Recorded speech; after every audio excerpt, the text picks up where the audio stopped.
Welcome back to the GCN Racing News Show. Coming up this week, we round up the Giro's second week as a new leader emerges amongst the ranks of UAE and ask the question, have UAE found the next Tadej Pogačar?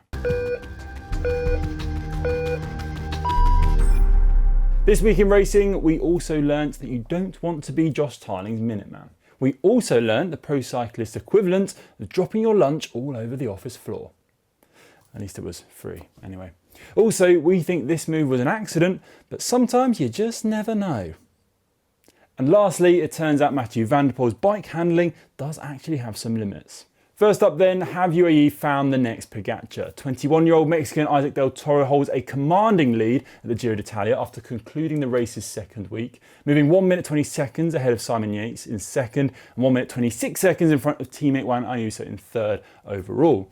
He had supposedly started the race as support to Ayuso, who held out-and-out leader status, but as the race has gone on and del Toro's lead in pink looks ever more secure, it appears UAE have now accepted that he is their rider for GC, saying to media that Isaac has shown he is the strongest in the race, backing him for overall victory.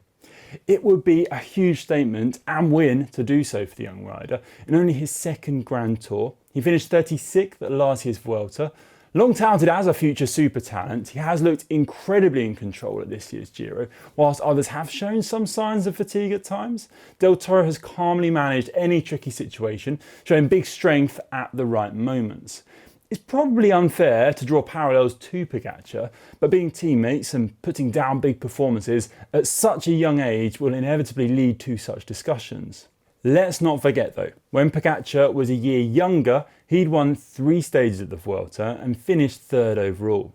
A year later, at Del Toro's age, he won the Tour de France. His start in pro cycling really was astounding. In that first pro season, Pogačar had already won the Vuelta a Algarve and Tour of California too. Del Toro has shown signs of his potential, of course, and all riders have different trajectories in terms of how they improve and build. Overall wins in the Vuelta a Asturias and top 10 finishes in the Basque Country, Tirreno and Tour Down Under all pointed to what Del Toro was capable of.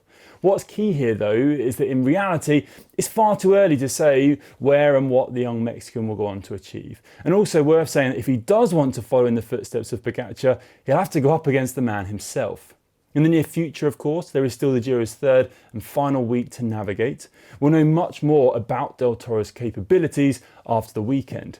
He is fairly unproven in a Grand Tour's high mountain conclusion, so it must be said the real test of this year's Giro definitely still remains. For now though, Isaac del Toro has all cycling eyes watching and is racing through a Giro he most certainly will never forget. Staying with the Giro now and looking back on how the race played out over the second week, in which there was some brilliant racing. Kicking off with a stage 10 28.6km TT between Lucca and Pisa, it was Dan Hall of Little Trek who grabbed perhaps the biggest win of his career. The Dutchman held off a flying Josh Tarling by just 6 seconds, who looked to be visibly throwing everything he had at the course, with TV cameras at one point showing the British Ineos rider nearly coming unstuck as he caught a rider on one bend. Late rainfall dampened any GC riders' chances of taking a stage victory, with the last 10 or so riders dealing with very heavy rain. Maglia Rosa Isaac del Toro successfully defended his GC lead after the stage, but did cede 1 minute 8 seconds to Primož Roglič, with Juan Ayuso also losing 20 seconds to his main GC rival. Into stage 11, and it was Richard Carapaz of EF Education Easy Post who took the win after a 9k solo move. That's the Ecuadorian's 4th Giro stage victory in classy fashion too. The day had turned into a minor GC skirmish on the final climb, with 17 GC contenders coming in 10 seconds behind Carapaz, with Del Toro winning the kick to the line amongst them, getting a little time in the form of bonus seconds on his rivals to retain pink. On to stage 12, and the predicted bunch sprint came to fruition. It was Olaf Koy who took what was a close sprint finish in the end, benefiting from a huge lead out from teammate Wout van Aert, who powered him through the final corner and then really strung the bunch out behind, providing an absolutely textbook lead out. Maglic Clamino Mads Pedersen would finish 4th and did look a little out of position as the sprint opened up. His battle to keep that jersey isn't finished yet after a strong first week. Stage 13 will see the sprinters take a back seat once more as the final climb to the finish in Vicenza looked to be a punchy affair. It would be Pedersen, however, who still took victory following the wheels of the GC favourites on the lower slopes and dropping huge power to take the win and hold off Van Aert in second. Just watching that sprint fill my legs with lactate. Isaac del Toro in pink did his best to come around the two, but just didn't have that final power to compare to the two strong men ahead. Del Toro did pick up valuable bonus seconds via that third place though, again extending his lead. Heading into the weekend and on Saturday, the race crossed into Slovenia and what should have been a relatively straightforward affair for the sprinters before tackling the Monte Grappa the following day. However, Saturday's stage 14 turned into anything but. The rain fell and a huge crash split the bunch on the run into the finish. There were a number of riders caught up, the most notable of which was Guido Ciccone, who unfortunately was forced to leave the race due to injuries sustained. Up front, it would be EF Education Easy Post who won the day with Kasper Asgreen, holding off the charge from behind with a stunning victory from the early break. As the riders came in behind though, Roglic, Ayuso, Bernal, Rensman, Tiberi and Stora were just a few key names to lose time to the pink jersey of Del Toro by the finish. Sunday's stage 15 would then again prove to shake out the GC further, with Del Toro cementing his lead in the race and also internally as a team leader according to his team. Carlos Verona would take arguably the biggest win of his career, winning solo and holding off a charging GC group and breakaway remnants. Little Trek have had a fantastic Giro so far. Incredibly, that was their 6th win of the race, and bouncing back in strength after the previous day which saw a number of riders crash, including Ciccone, as already mentioned, but also Pedersen, who missed the chance to sprint. Behind Verona, it would be Del Toro again who looked the strongest of the GC riders, coolly covering any move and looking totally in control. Ayuso was there too, but it must be said he did look to be under more pressure. Roglic was the big loser of the day though, unfortunately suffering from injuries sustained on the previous day's crashes and shedding 1 minute 30 seconds to the main GC group. Heading into the rest day then, Del Toro held a confident lead of 1 minute 20 seconds over Simon Yates and 1 minute 26 seconds over Juan Ayuso in third. A good gap, but still all to play for heading into the Giro's final week.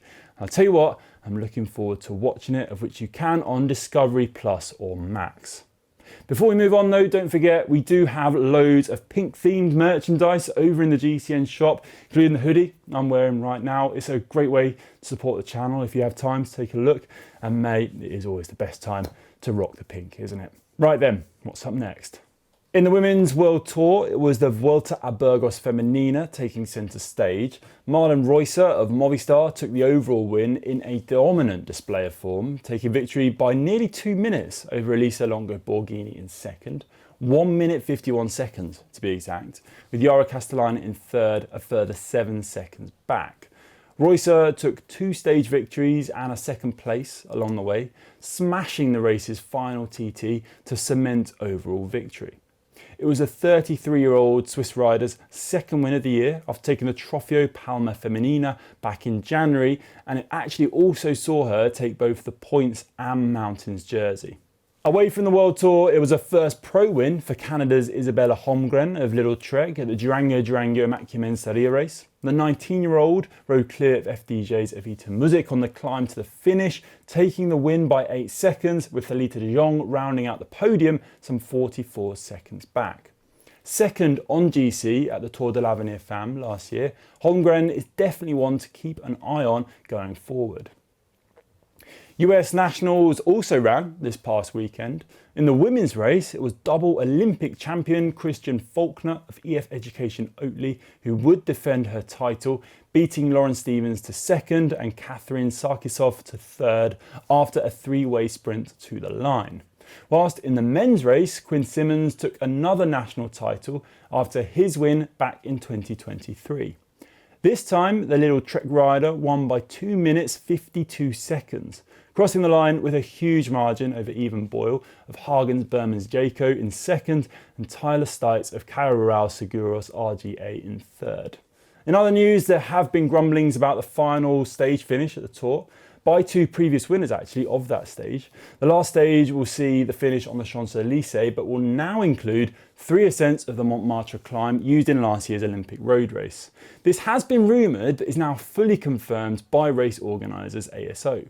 Both Van Aert and Philipsen criticised the route change on grounds of safety and also due to the fact that the traditional feel of that stage has been changed, whilst multiple Tour stage winner Marcel Kittel said the route change broke his sprinter's heart. Race director though, Christian Prudhomme, defended the route, saying that the glorious uncertainty of the sport will return. Let us know what you think about this new finish in the comments below. Geraint Thomas is expected to take up a key management role at Ineos after his retirement at the end of this season. According to a report by Escape Collective, Thomas will turn down a DS opportunity with the squad to instead step into a newly created position below CEO Scott Drawer. The appointment is supposed to be confirmed later this year and makes sense. Thomas is one of the longest serving riders on the team, being with the squad since its inception. Mathieu Van Der Poel had a weekend to forget over at the latest UCI XC World Cup round in Nové Město. After an incredible start to the season on the road, dominating the classics, Van Der Poel had looked to use this round as a preparation for his tilt towards a mountain bike Olympic gold medal in 2028. 2 crashes though blighted his race on a course which did see a number of riders go down in separate incidents throughout. Van Der Poel would eventually pull out of the race due to injuries sustained. Back home, however, further tests would reveal a minor wrist fracture, according to a statement from his team, which now puts his Dauphiné and possibly Tour de France participation this summer in doubt. We hope to see him back soon because I think we'd all love to see Van Der Poel in flying form at this year's Tour. Right, that is about it for this week. Thanks as always for watching. We'll be back next week to conclude the Giro's final week. It is shaping up to be a cracker. Thanks all.